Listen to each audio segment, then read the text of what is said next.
Friends, సామాజిక నిర్మితి సమస్యలు ప్రభుత్వ విధానాలు.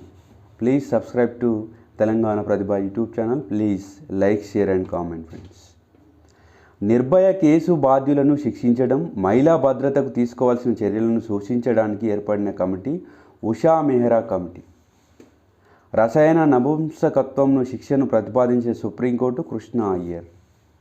స్త్రీ అవినీతి అణిచివేసే చట్టం ఎప్పుడు చేయబడింది? 1956. ప్రపంచంలో మానభంగాలకు రాజధాని అని ఏ దేశాన్ని? భారత్. యాసిడ్ దాడులకు రాసిన ప్రముఖ గ్రంథం లాస్ట్ వర్డ్. యాసిడ్ దాడులకు వ్యతిరేకంగా పనిచేస్తున్న NGO stop acid attacks. Save daughters, educate daughters అనే ఉద్యమాన్ని చేపట్టిన సంస్థ కాప్ సదస్సు. దేశంలో గృహ హింసను నేరంగా ఎప్పుడు గుర్తించారు? 1983. కింది వానిలో గృహహింస కారణాలుగా దేనిని చెప్పవచ్చు? సమాజంలో అధికారాల అసమాన పంపిణీ, బాల సాంఘికీకరణం, వివాహ బంధం పట్ల అభద్రతా భావం పైబడింది. గృహహింస చట్టం ఎప్పుడు చేయబడినది? 2005. నిర్భయ చట్టం ఎప్పుడు చేయబడినది? 2013. నిర్భయ చట్టం ప్రకారం మొదటి తీర్పును వెలువరించిన కోర్టు వరంగల్ జిల్లా కోర్టు.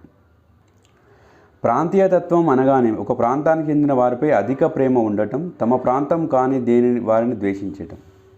కింది వారిలో సరైన వాక్యం. భారతదేశాన్ని పాలించిన బ్రిటిష్ ప్రభుత్వం రాజకీయ ఏకత్వాన్ని, ఏకరీతి పాలన అందించారు. బ్రిటిష్ వారు ప్రాంతీయతత్వాన్ని ప్రోత్సహించారు. 2 కరెక్ట్.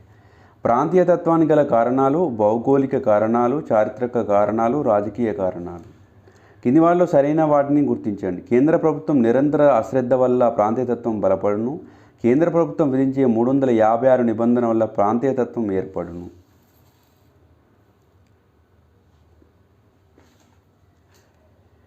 బీహార్ మిథిలాంచల్, అస్సాం కర్బీ అగ్లాంగ్, తమిళనాడు కొంగునాడు, కర్ణాటక కూర్గు. ప్రాంతీయతత్వం యొక్క నివారణ చర్యలు: జాతీయవాదాన్ని ప్రచారం చేయడం, చరిత్ర సంస్కృతి ప్రచారం చేయడం, విద్యను పెంపొందించడం పైవన్నీ. ఏ నిబంధన ప్రకారం అన్ని మతాలు భాషాపరమైన విద్యాసంస్థలు ఏర్పాటు చేసుకోవచ్చు? 30. భారతదేశం ఏ ప్రణాళిక కాలంలో సమ్మిళిత వృద్ధి అనే భావన తీసుకొచ్చింది? 12వ ప్రణాళిక. షెడ్యూల్ ప్రాంతాలను అభివృద్ధి పరచడం, గిరిజన హక్కులను రక్షించడం ఏ షెడ్యూల్లో పొందుపరిచారు? 5వ షెడ్యూల్. ఈ కింది వాటిలో సరైనవి గుర్తించండి. యుఎన్ డిక్లరేషన్ ప్రకారం స్త్రీ పురుష మధ్య గల అసమానతలు, మహిళలపై హింస. United nations development fund for women యొక్క వెబ్సైట్లో 2006 సంవత్సరం నివేదికలో మహిళల హింస గురించి పేర్కొన్నారు. ప్రపంచంలో స్త్రీలలో ప్రతి 3 ఒక స్త్రీపై బలవంతపు అనుభవించడం. అన్ని కరెక్ట్. యుఎన్ జనరల్ అసెంబ్లీ 1975 సంవత్సరం అంతర్జాతీయ మహిళా సంవత్సరంగా ప్రకటించారు.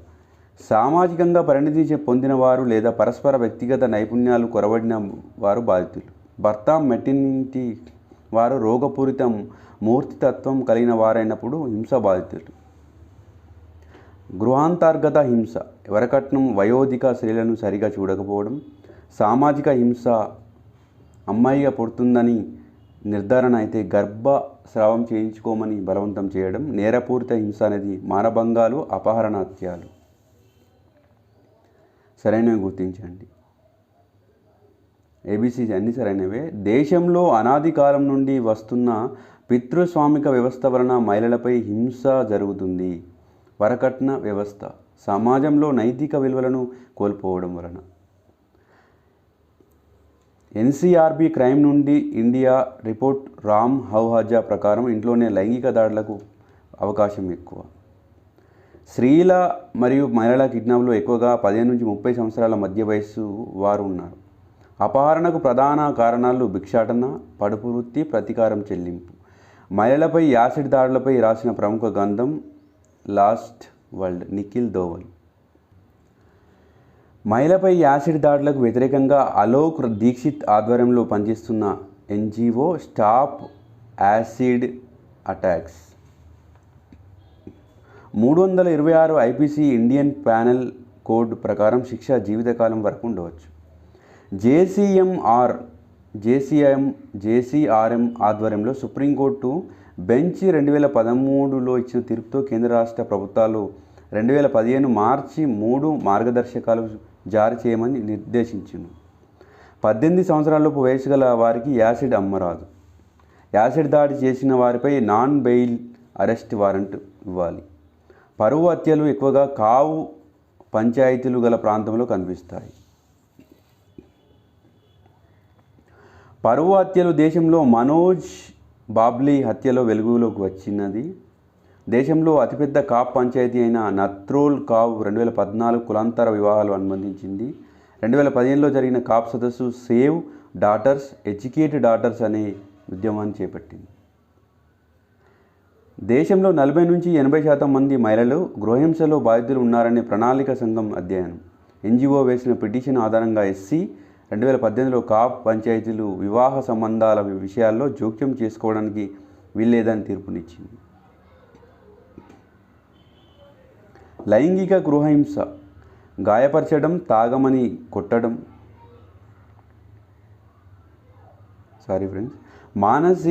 లైంగిక గృహహింస అనేది ఇష్టం లేకుండా సెక్స్కు బలవంతం చేయడం.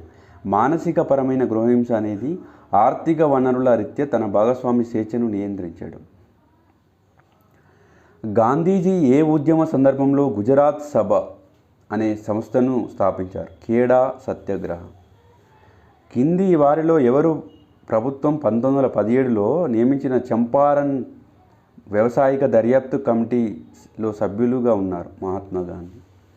మోప్లా తిరుగుబాటు ఎక్కడ జరిగింది? మలబార్. 1917లో మహాత్మా గాంధీ చంపారన్ పర్యటన యొక్క ఫలితం తీన్ కతియా పద్ధతి యొక్క రద్దు. భారత్కి తిరిగి వచ్చిన తర్వాత మహాత్మా గాంధీ మొదట నేతృత్వం వహించిన ఉద్యమం ఏ విషయంపైన? ఒప్పందపు వ్యవసాయం. గాంధీ నాయకత్వంలో గుజరాత్లో జరిగిన సంఘటన ఖేదాలోని రైతుల ఆందోళన.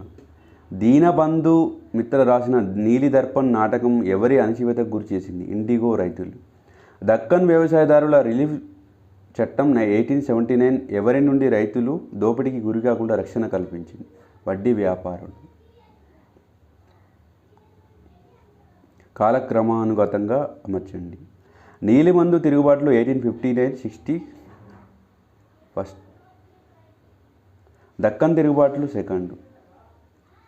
అహ్మదాబాద్ మిల్లు కార్మికుల చట్టం 4th. ఇది 4th.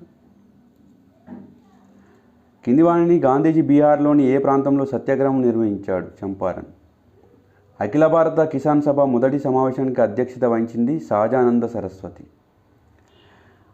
తేబాగా ఉద్యమం ద్వారా పాలి కాపులు కోరుదారులు డిమాండ్ చేసినది తమ పంటలలో 3వ వంతు తమకు ఉంచుకోవాలి. భారతదేశంలో రైతు ఉద్యమాలు కొన్ని వ్యవసాయ సంస్కరణలు తీసుకొచ్చాయి. ఇది రాంగ్ ఆన్సర్. భారతదేశంలో రైతును ఎలాంటి వ్యక్తిగా గుర్తిస్తారు? భూమి ఉన్న కూలీల సాయంతో సేద్యం చేసే వ్యక్తి.